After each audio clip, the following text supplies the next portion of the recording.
में लड़की की मां की भी मौत हो गई। जिस लड़के पर मां और बेटी को ट्रैक्टर से कुचलने का आरोप है वो गैंगरेप का ही एक आरोपी है। यशवीर नाम का ये लड़का गुरुवार को ट्रैक्टर से पहुंचा और गैंगरेप पीड़ित और उसकी मां पर ट्रैक्टर चढ़ा दिया। दोनों की मौके पर मौत हो गई, जबकि आरोपी मौके से फरार होने में कामयाब रहा।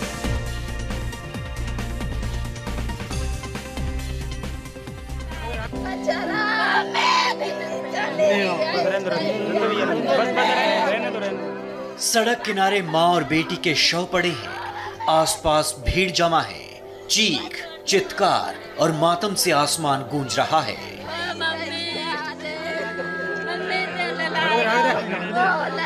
46 साल की मां और 17 साल की बेटी को एक ट्रैक्टर ने कुचल दिया, जिससे दोनों की मौके पर ही मौत हो गई। वारदात यूपी के कासगंज के थाना अमापुर क्षेत्र की सहावर एटा रोड की है। बताया जा रहा है कि तेज रफ्तार ट्रैक्टर खेत से वापस आ रहे मां बेटी पर काल बनकर झपटा और दोनों की मौत हो गई। ये थाना अमापुर क्षेत्र में गांव पड़ता है अभयपुरा, जहां पर कल रात की बात है जब एक यशवीर नाम का व्यक्ति है और उसका एक भाई का भी नाम उसका बताया गया। इसके द्वारा ट्रैक्टर से दो व्यक्तियों को कुचला गया, जिसमें एक महिला और एक लड़की है। इसमें दोनों को पोस्टमार्टम के लिए भेज दिया गया है। देखने में भले ही एक सड़क हादसा लग रहा है, लेकिन इस हादसे की कहानी सिर्फ इतनी भर नहीं है। 17 साल की जो लड़की मौत के मुंह में समा चुकी है वो रेप पीड़िता है। रेप पीड़ित को रास्ते से हटाने का आरोप यशवीर नाम के शख्स पर लग रहा है। यशवीर ही वो शख्स है जिस पर मृतक लड़की से रेप का आरोप है और अब परिवार वाले लड़की के साथ साथ उसकी मां की हत्या का आरोप लगा रहे हैं। उधर से हमारा लला और लली जो है वहाँ से आ रहे खेत पे से, उन्होंने देखा तो दो बार वहाँ आगे पीछे, पहले आगे लगाया फिर पीछे ना मरी तो दोबारा कर लिया। अच्छा, आप लोगों के बीच में कोई रंजिश है क्या? हाँ, रंजिश मानता था। किस बात की रंजिश है? वो उसका बाप मेरे साथ शराब पी के खत्म हो गया था, उसने सोचा कि इन्हें मार दिया। दरअसल ये रंजिश 4 साल पुरानी है। 4 साल पहले यशवीर के पिता महावीर का मर्डर हुआ था। इस मर्डर का आरोप मृतक लड़की के पिता पर लगाया गया था। लड़की के पिता मर्डर के आरोप में जेल में बंद रहे। इसी दौरान मृतक लड़की ने गैंगरेप की रिपोर्ट दर्ज कराई। गैंगरेप का आरोप यशवीर के साथ साथ 3 लोगों पर लगा। इस आरोप पर यशवीर को जेल भी जाना पड़ा।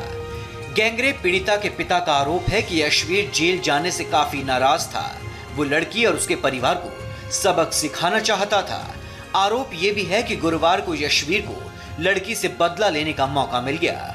उसने ईंट भट्टा मालिक से ट्रैक्टर लिया और उस रास्ते पर निकल पड़ा जिस रास्ते पीड़ित लड़की और उसकी मां जा रही थी। दोनों को देखकर उसने ट्रैक्टर को स्पीड में भगाया और दोनों को कुचलकर मौके से फरार हो गया। मां और बेटी ने तड़प तड़प कर बीच सड़क पर ही दम तोड़ दिया। तो आपकी बेटी से और आपकी पत्नी से रंजिश क्या है? बेटी का भी मुकदमा चल रहा था उस पर। किस चीज का? 376 का। इसका मतलब आपकी बेटी जो है बलात्कार की पीड़िता है। सरेआम मां बेटी की ट्रैक्टर से कुचलने से हुई मौत के बाद हंगामा मच गया। परिवार के लोगों ने सड़क पर शवों को रखकर जाम लगा दिया। हालांकि पुलिस के आश्वासन के बाद जाम हटाया गया। अब पुलिस ने परिवार की शिकायत पर आरोपी यशवीर पर हत्या का केस दर्ज किया है। 2016 में जो अभी के केस में अभियुक्त पक्ष है उसके द्वारा जो व्यक्तियों को कुचला गया उनके घर वालों के खिलाफ एक 302 का मुकदमा 2016 में लिखा गया था, जिसमें इस घर के 2-3 लोग जेल गए थे। उसके कुछ दिनों बाद जो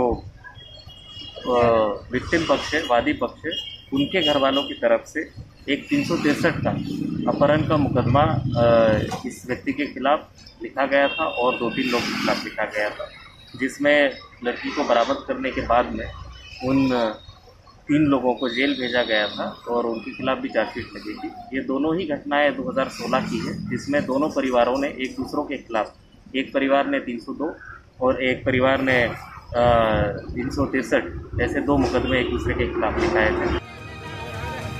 डबल मर्डर से पूरे इलाके में सनसनी है। वारदात के बाद से आरोपी फरार है।